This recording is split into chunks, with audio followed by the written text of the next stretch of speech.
Okay, let's see if we can talk about this new moon in Leo happening on Sunday, the 4th of August at 7:13 a.m. Eastern Standard Time at 12 degrees of Leo.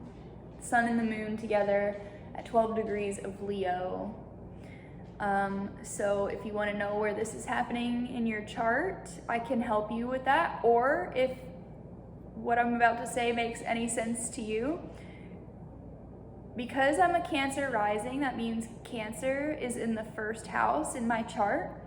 Leo is right next to Cancer in the zodiac wheel, which means that for me, Leo rules my second house because Cancer is right next to Leo, right? The second house, the next house over. So if that is something maybe you can, if you know your rising sign and you know that's where your first house is, you can count from there where Leo is from your rising sign and figure out what house this is happening in for you. Or you can ask me, or you can just literally just look at your chart. There's many ways. So we're all learning on this journey together. What I want to talk about really is what is happening with Venus right now, because Venus is currently, I'm recording this on Saturday, the day before the new moon, and Venus is at 29 degrees of Leo today. And she will be moving into Virgo tomorrow night at 10:23 p.m. Eastern Standard Time.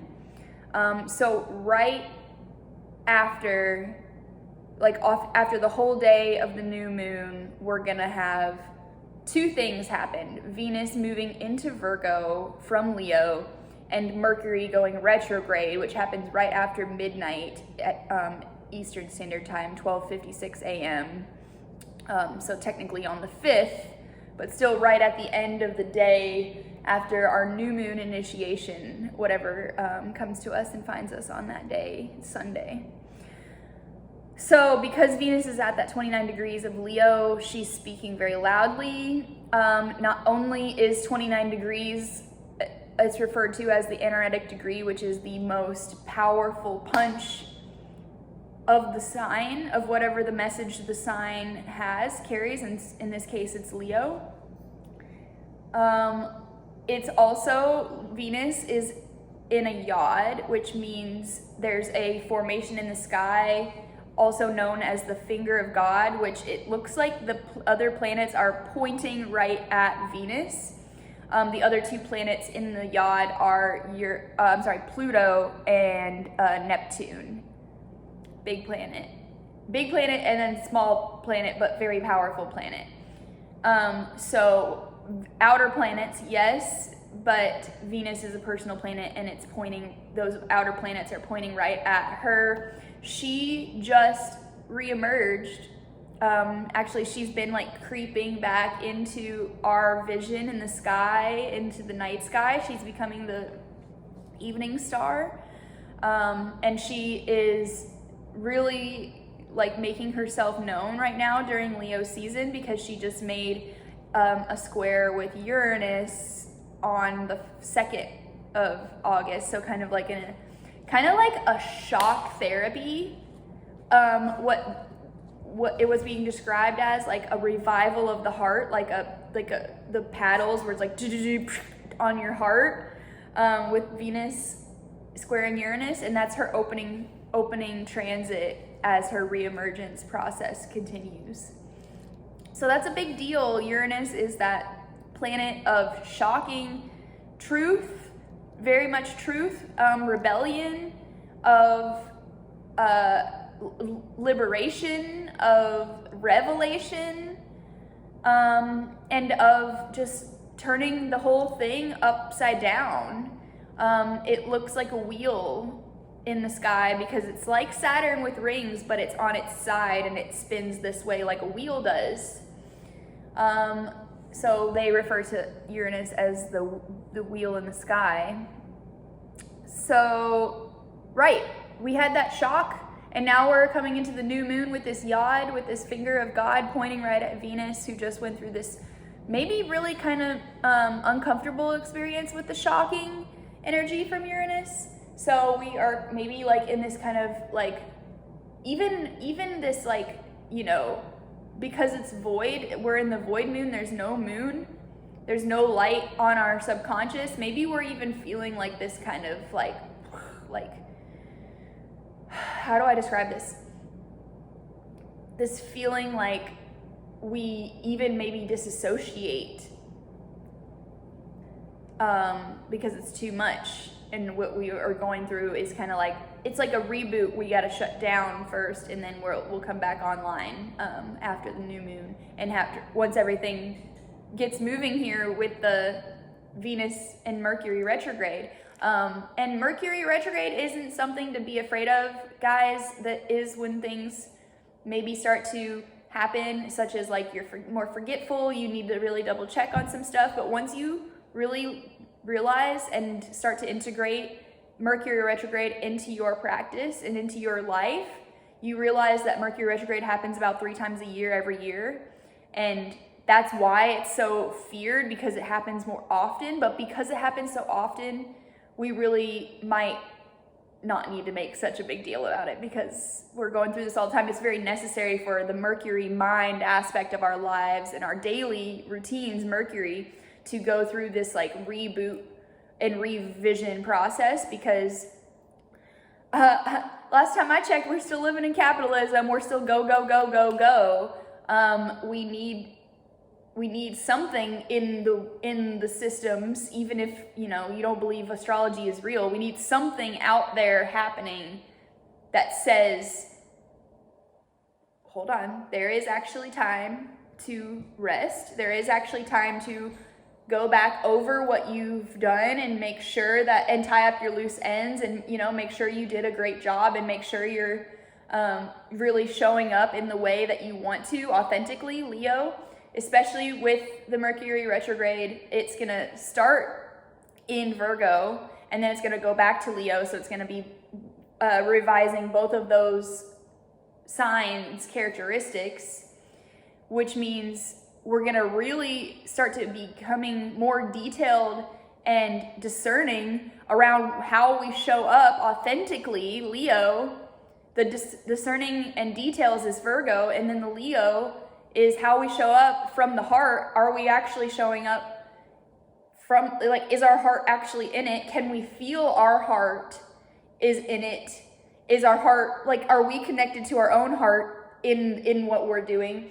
And can we feel others' hearts in what they're doing, right? Because we want to be able to, like, see other people shine. It's so amazing to see other people shine and to witness that. But it has to be authentic. Otherwise, it's not. It's just no. You can feel that, but you can't really maybe even accurately describe it with words. I think that's another thing that we're coming up against with the Mercury retrograde with this Leo, is kind of like, it's beyond words, because we just feel it in our hearts, and it's just like this unspoken, it's beyond language, and it's this heart language. I love that. So, to the point, like, we're maybe feeling, moved to tears, to the point where we can't describe it with words. We only can just, with our feelings and with our emotions, express what we're feeling and what's happening. And there's no need for words, because at the end of the day, there is a higher way to communicate,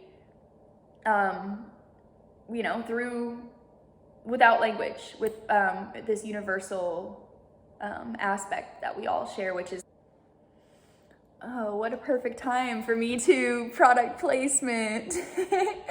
My friend Kim of Rooted Alchemy Tinctures and Botanicals. I'm gonna take my Serenity Blend tincture, which has St. John's wort, ashwagandha, and holy basil. And So what this does, this combination of herbs, is actually known to be as effective as SSRIs in treating depression and anxiety. Sign me up. Yeah, SSRIs are for the freaking birds. That's my personal opinion. But if I can get the same effect from an herb, I'm gonna do that. So bottoms up, under the tongue.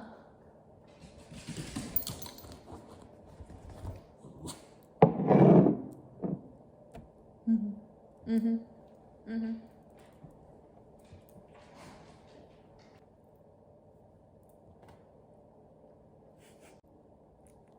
Whew. Yeah.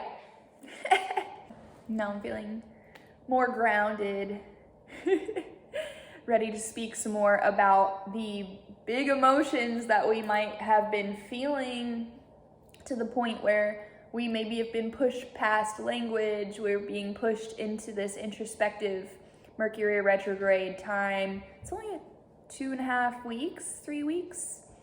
And so we can process what's been going on with us. We're at this void moon, we're at the dark moon. There's, like I said, no light on our subconscious. And the sun is right at home in Leo because the sun rules Leo. So we're having a grand old time for like a whole 5 seconds before Mercury goes retrograde, honestly. But it doesn't mean we're done having fun or we're not gonna get that, you know, that spark of Leo season. It's maybe not going to be as sparky this time around, but that's probably what's in the best interest for all of us, because there's a lot of burnout. We don't want to burn too hot and overcompensate. That's definitely something we might be seeing some of right now, because there's maybe an urgency around wanting to shine brightly, and that's just not necessary. What we really have to remember is that joy, which is ruled an aspect of Leo, joy is only ever found in the present moment.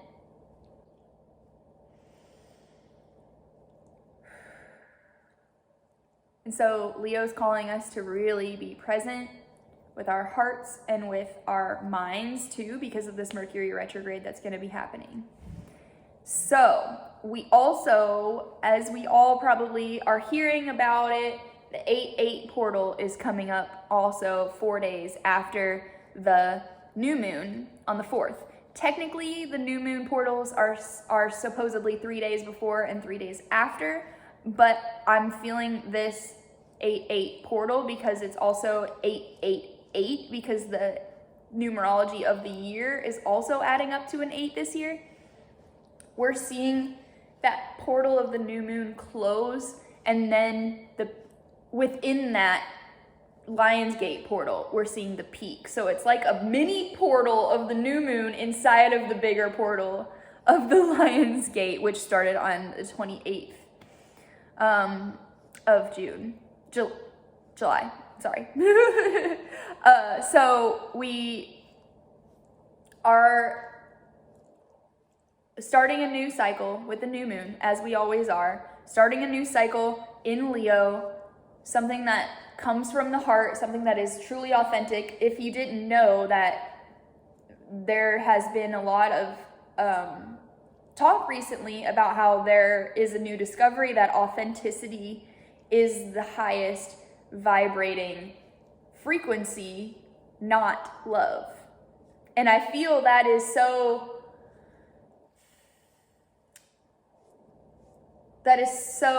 groundbreaking and irrefutable, in the way that we are seeing that authenticity is also attached to Aquarius, and we're moving into this Pluto in Aquarius, this quote unquote age of Aquarius.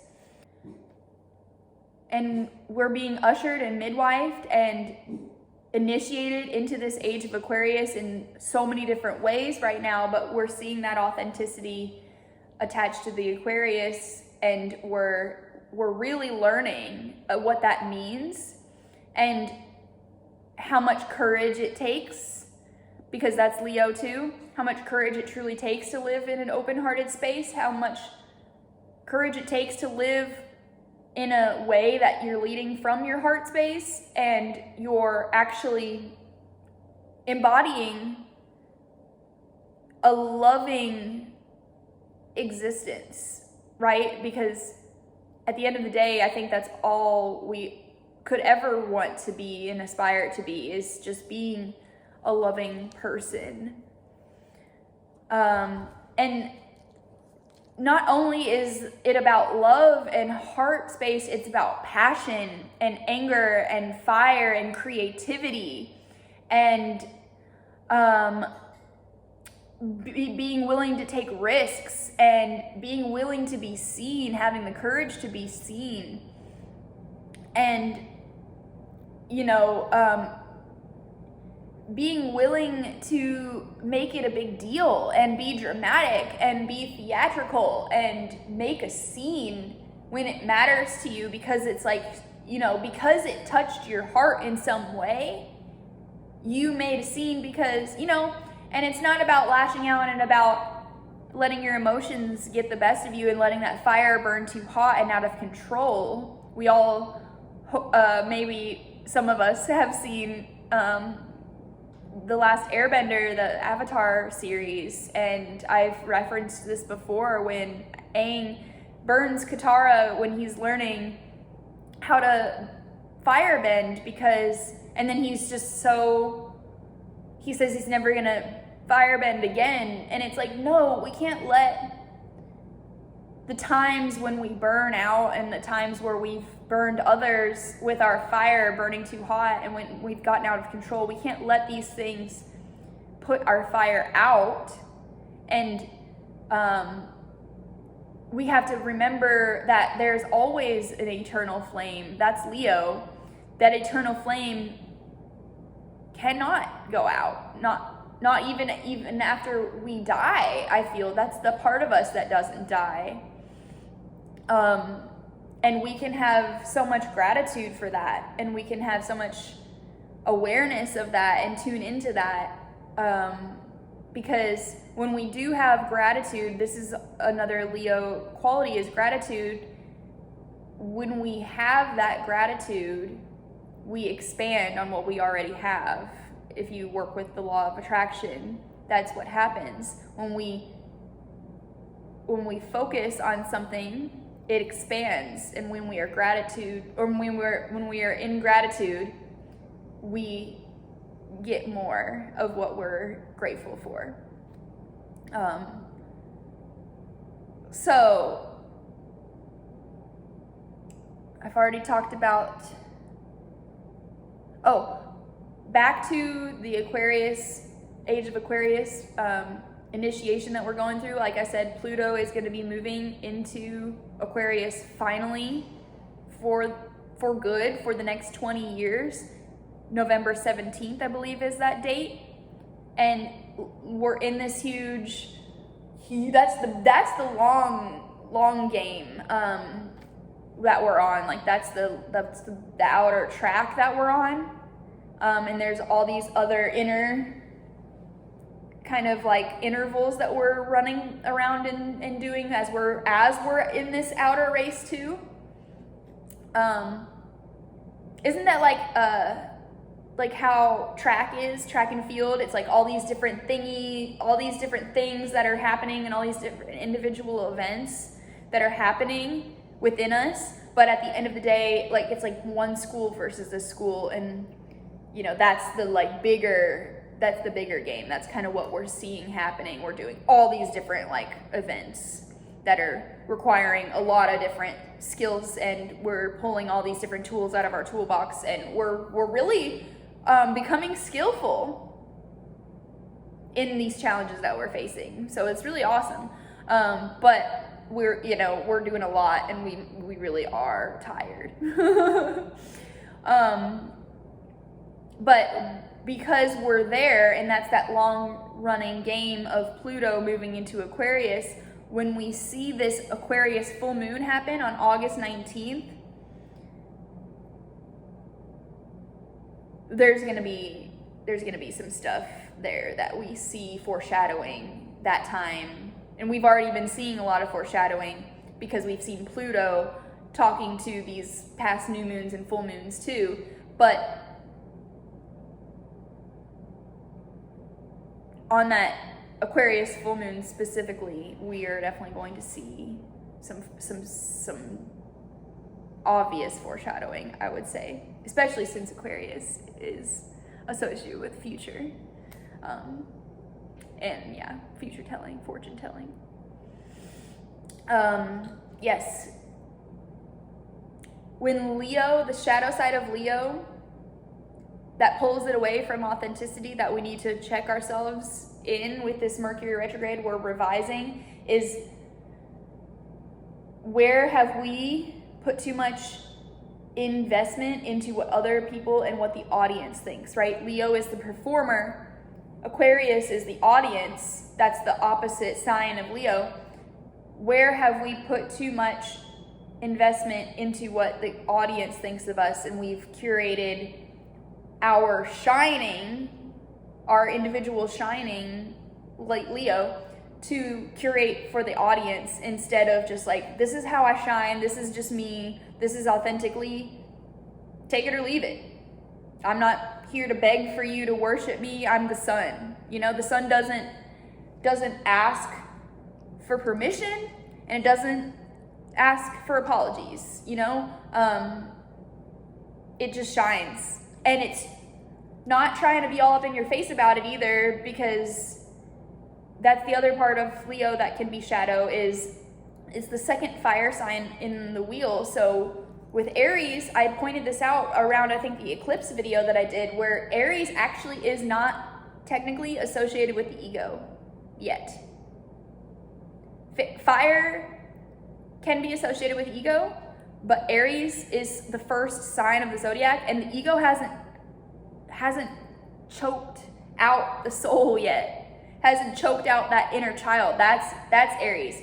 But Leo, we see that inflamed ego and this overcompensation and this like desire to be worshipped and desire to be seen and desire to be you know, if that's in the shadow, that's not the true nature of the sun. But what I have been contemplating, and I haven't heard anyone speak on this, and maybe this is just the cutting edge of this theory that we're, you know, this like whatever, I guess astrology is kind of like a theory, a working theory, that the sun actually is reflecting off of the moon, right? The moon is reflecting the light of the sun. And maybe when the new moon happens, there's no light being reflected back, there's no moon. That's somewhere that we can feel a little bit more inflamed in the ego, and we can say, oh, we're not being reflected back. Where's my validation? Where's my reflection? Where's my, you know, like, where is it? It's just not there. It's normally there. And so we don't want to fall into those shadow aspects. We don't want to get egotistical and have to feel like we need to show off or prove ourselves. There's absolutely nothing to prove. The sun is the center of the universe. Like, nothing to prove there. And so we can just be humble. Humility is really attractive. Leo gives a crap about being attractive, and if we want to be attractive, we need to have humility. And the Sabian symbol I wanted to point out too, which I thought was interesting, and I thought was relevant to where we're at now, because we are maybe still in this hanged man energy where we're kind of just like hung up by our legs and we're kind of stuck. Like there's a lot of stuck feelings, and we're kind of just like waiting in this time, in between time, you know? We're not there yet with the new age of Aquarius. We're just like in between. We're still just like working our way out of the birth canal for birthing this new earth. We need this Sabian symbol, which is reassuring us. It's a sea captain rocking in his chair on the front porch of his home. Someone who's been through a lot, been on his adventures, been a sea captain. He's just rocking back and forth in this maybe trusting way, like, okay, now I can just rock here. And maybe that's where we can be with this hanging situation, this hanged man energy, where we're hung up by our legs. Maybe we can just swing back and forth a little bit, and maybe just like I said, have gratitude for where we're at, and practice gratitude. If that's something you like to do, and do these, you know, new moon rituals, I'm just gonna keep rocking, that I really encourage. We had a cacao and ecstatic dance ceremony here. It was absolutely amazing, perfect. Cacao is raw chocolate, and it's actually physiologically healing for the heart and emotionally, of course, but it brings together the fibers of the heart that have been broken. It reweaves the fibers of the heart. And it's so beautiful. It's making me emotional. Cacao is such a beautiful medicine. And so what we could also do is work with fire, obviously, or even maybe with water if we're feeling burnt out and we need to cool and soothe that fire. Maybe we don't need any more fire. I'm not here to say this is a ritual for everyone.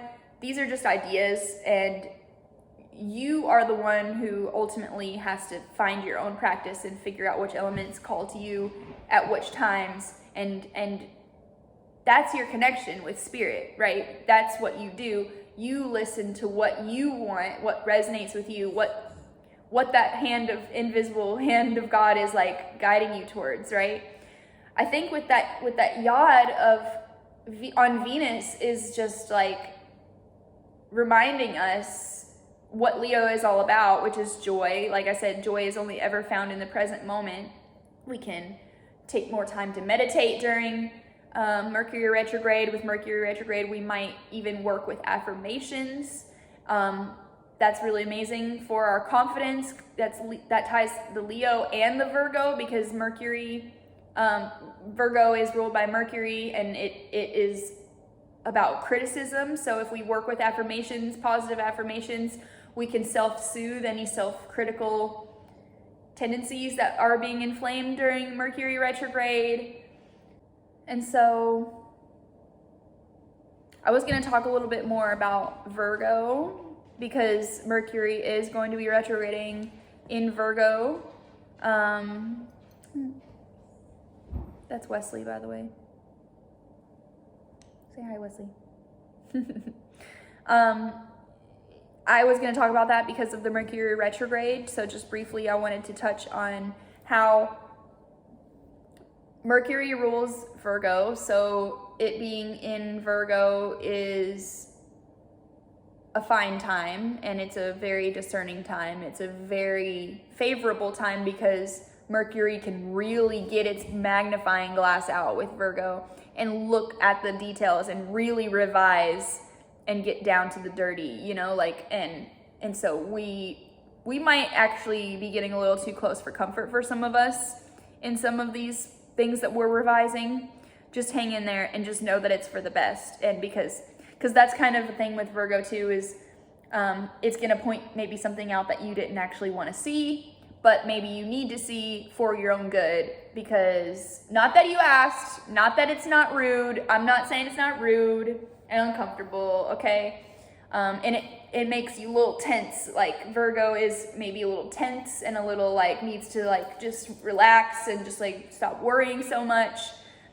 And so Venus, when it moves into Virgo on this new moon too, that's going to be its own thing too, because Venus doesn't really like the moon, and Venus, the feminine planets, don't like being in Virgo because of this like rigidity and like this need to be perfect, right? Because Virgo is kind of like after this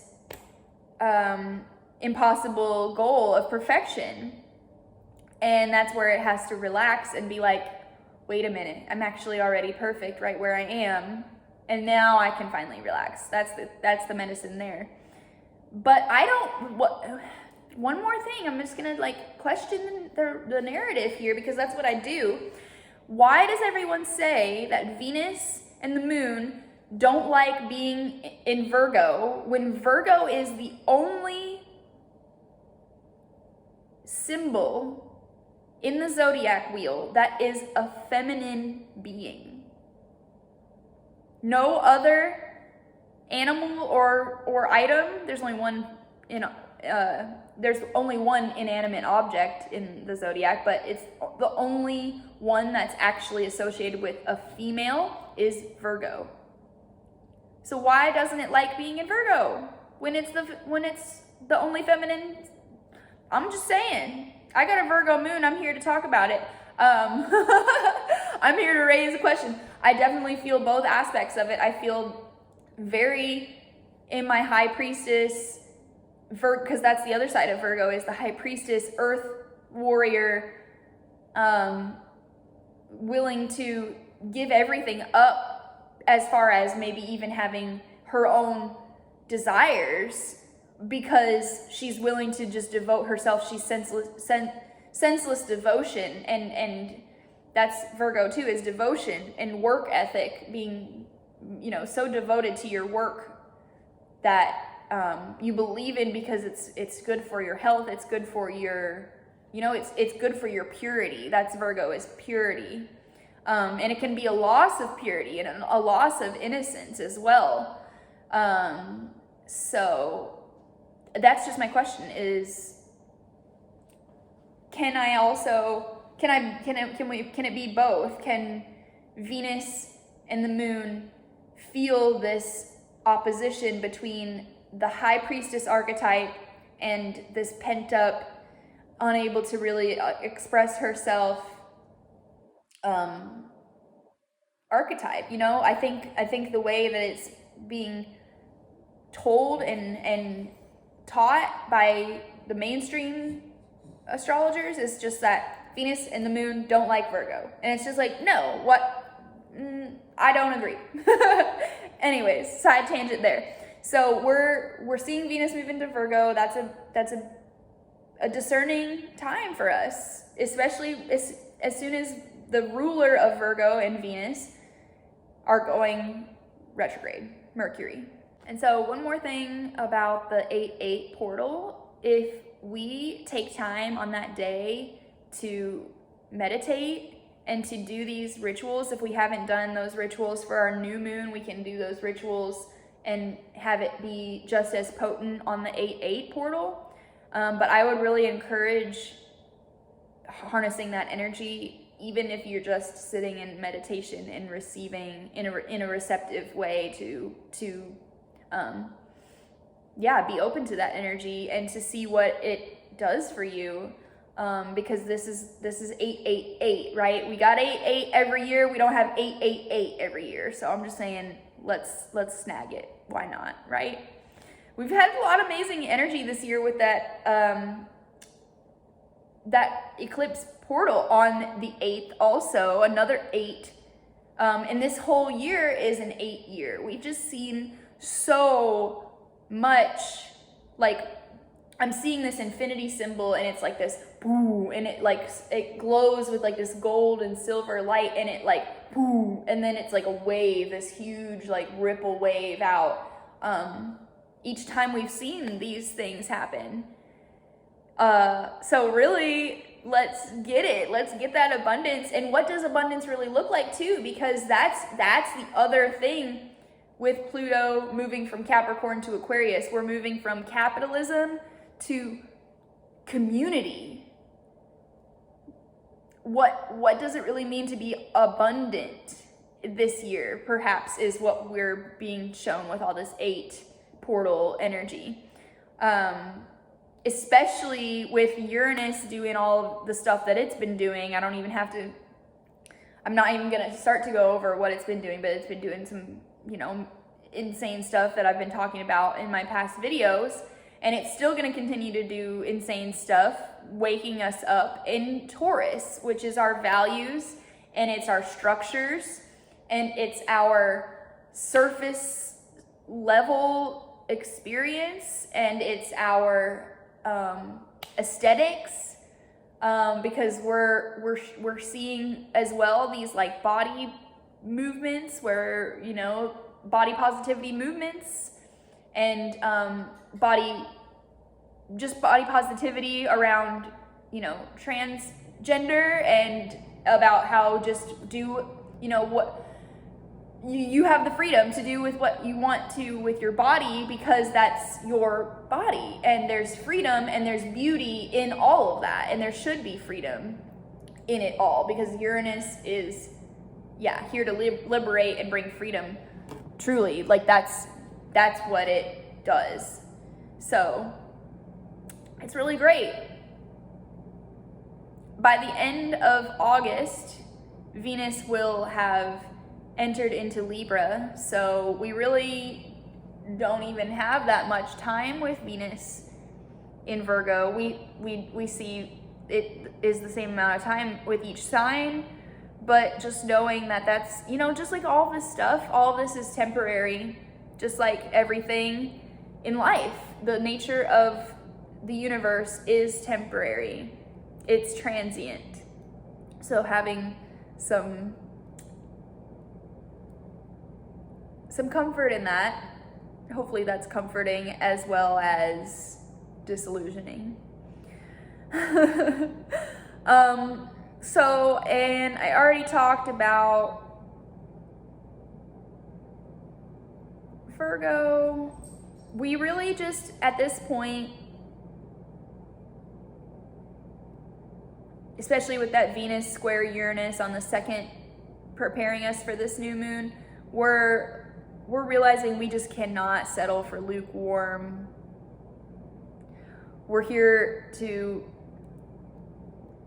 remember why we came here, remember what sets our hearts on fire, what gets our hearts pumping, what makes our hair stand on our end, on end, what makes our hair stand on end, and what makes, what sends shivers down our spine, and what pulls us to that space of no words, where we're in such joy and bliss that it's just tears, because we've been brought into such utter joy and bliss. And so we're checking that. Where have we lost that in our lives? We need to get real about where we've lost that, and where we're moving through the motions, and where we're beating a dead horse, where we're just dragging something along on it's kind of like riding our coattails. Even it's dragging us down. We're not even pulling it anymore. It's just riding us down, and we have to just like cut our losses. Cut it out. Say hi. Say hi. That's Cletus. All right. Because Pluto's moving into Aquarius, the fixed sign, these fixed signs, Scorpio, Taurus, Aquarius, and Leo, are really clinging on to those old structures, and they're really like, but like maybe at this point, since we're at the end, you know, you're either really clinging for dear life, you're at that point where it's Sedna and your fingers are about to get chopped off, if you know that myth, where she's holding on to the edge of this boat in this crazy storm, and her father just comes and chops her fingers off. Because why are you holding on to that boat where your father's about to kill you anyways, dude? Let go. And when she gets her fingers chopped off, those fingers go off into the ocean and then become and transform into sea creatures. And yeah, it's amazing. It's an amazing process that she was resisting, even though, yeah, it's fine. Excuse me, sir. Yes, so. Don't call your ex back during Mercury retrograde. Stop clinging to the old things. The old things that you know are not giving that heart feeling anymore. Love is not being served at the table. That's when you get up and leave. You said, I'm gonna go to a different table. I'm gonna make my own meal full of love, because that's North Node and Aries. We're making our own meals now, because guess what? Nobody's gonna save you anyways. Not to be rude about it, but like, no one was ever coming to save us.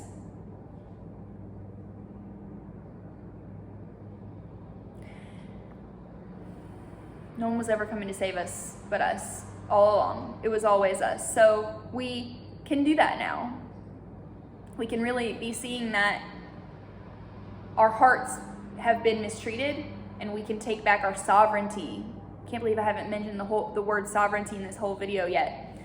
We can take back our sovereignty and protect that, and put our hearts back on the throne of our palace. That is our sovereignty and our essence, our sovereign essence. Like, so the quote that I wanted to say around that aspect, not just in general with this new moon, but with that fixed sign situation that we've got going on. Everything I've ever let go of has claw marks on it. It's David Foster Wallace. Felt that was very relevant. I'm feeling at my personal end of a cycle where we've seen too much at this point. We've seen a lot. We've had the wall ripped off of our,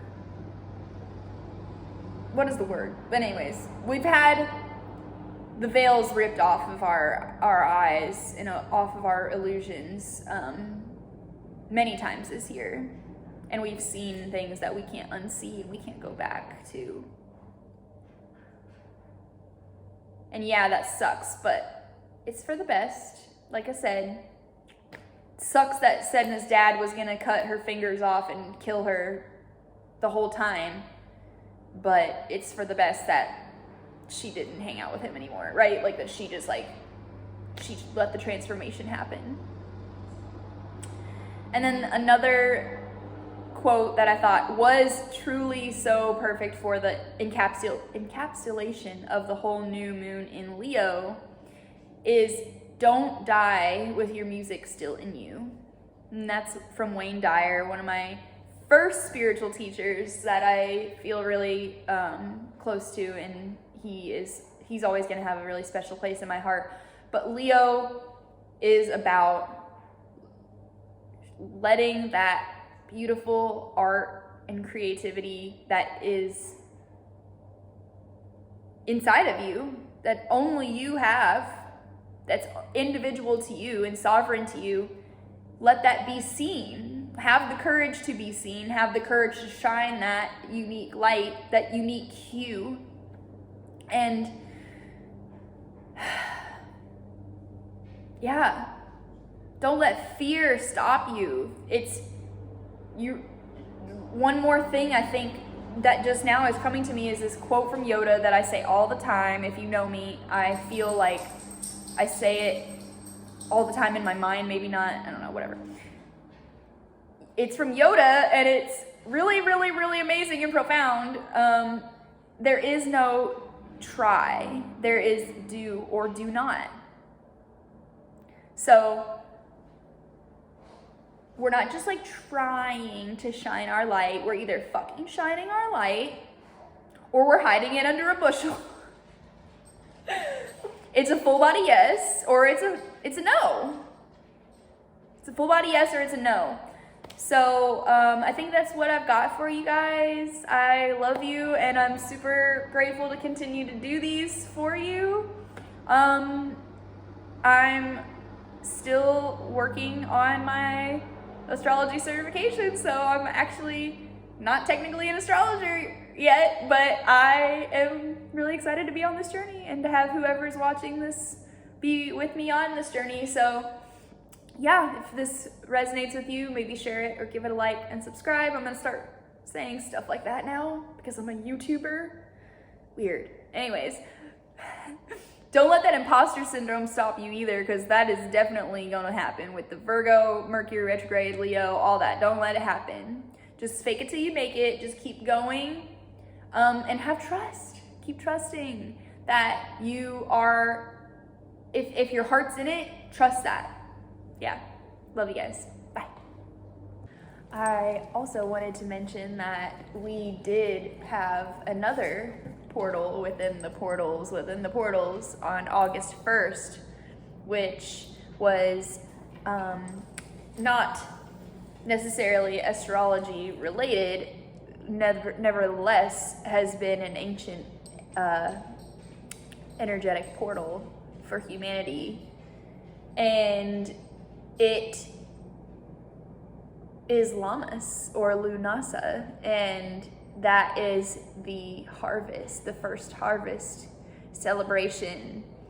So for that energy to get tied in as well through to all of this is just more gratitude, more of our ability to really look back and see how far we've come.